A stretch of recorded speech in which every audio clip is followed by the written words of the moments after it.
Joining us is one of the members, Democratic Senator Kent Conrad of North Dakota. He's also the chairman of the Budget Committee. Senator, great to have you. We're so curious about some of the details of the plan of the Gang of Six. What are they?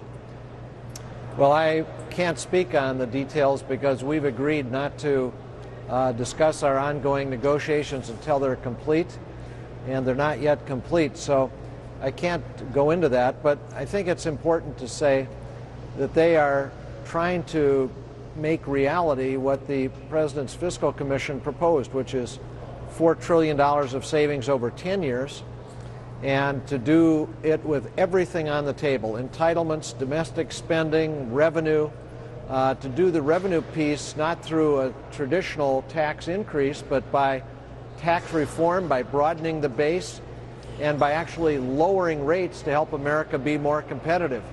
So that's the construct that the Group of Six is working on.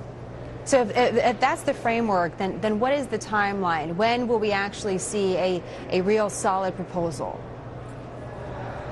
Well, if we're able to reach conclusion, we operate under the principle nothing's agreed to till everything is agreed to. And not everything is agreed to at this point, so we still have work to do. But after this break, I think that's the time that it will be important to lay out a plan if this group is to be relevant.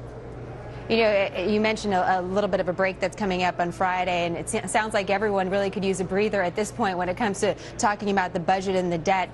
There have been some reports that you have been frustrated within the group and that the group is not working well together at this point. What can you tell us about that? No, that's not the case at all. This group is working extraordinarily well together, and I'm not frustrated. I've just told the group that as Budget Committee Chairman, I'm running out of time, and that, you know, I was attacked on the floor this week by some on the Republican side saying, hey, where's Conrad's budget proposal? Of course, I've been holding off, trying to give every chance for the bipartisan group to come together, because I think that's what's required at the end of the day. Look, neither party can do this on its own. This is a circumstance in which one party controls the House, one controls the Senate. Of course, the President has his own views. So if we don't come together, nothing is going to happen. And it is critically important for the country that we reach agreement. We're borrowing 40 cents of every dollar that we spend. Revenue's the lowest it's been in 60 years as a share of the national income. Spending is the highest it has been in 60 years as a share of national income. So this is a time that cries out for us to actually implement a plan that gets America back on track.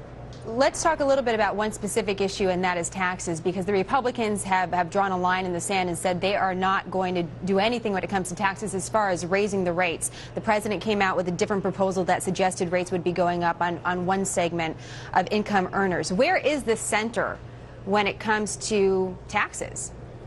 You know, I think the center is what the Commission proposed. The Commission proposed reducing tax expenditures, tax exclusions, deductions, certain preferences in the tax code to raise additional revenue to help reduce the deficit, but to also use that additional revenue to reduce tax rates. Reduce tax rates, not increase them. That will help America be more competitive. So I think that's where the center can hold, and that is critically important because you do need some additional revenue, as well as spending cuts, as well as entitlement reform, to get the $4 trillion of savings that's really necessary to get our debt under control. You know, a larger question, and just a final one here. I was taking a look at what you've done over the years, and you were tax commissioner in North Dakota, and I was curious. I was wondering, well, did the senator raise taxes or lower taxes when he was a tax commissioner of his state? And I found that what you were most well known for was just making people pay the taxes that they were supposed to pay. And so the broader question could be here, do we need to not talk about raising or lowering the tax rate? Do we really need to have a discussion about our tax code? Yeah, we certainly do. Look, that's true. My reputation was made going after the taxes that were owed that were not being paid, largely by out-of-state corporations doing business in my state that didn't pay their taxes. We have the same thing going on nationally with these offshore tax havens, abusive tax shelters. There's about $500 billion a year that's being lost because of these abusive situations. That's not fair to the vast majority of Americans who pay what they owe. Seems like such a big job in front of us. We wish you luck, the Gang of Six, and we look forward to checking in with you again, Senator. Thank you very much for joining us today. Thanks for having me on.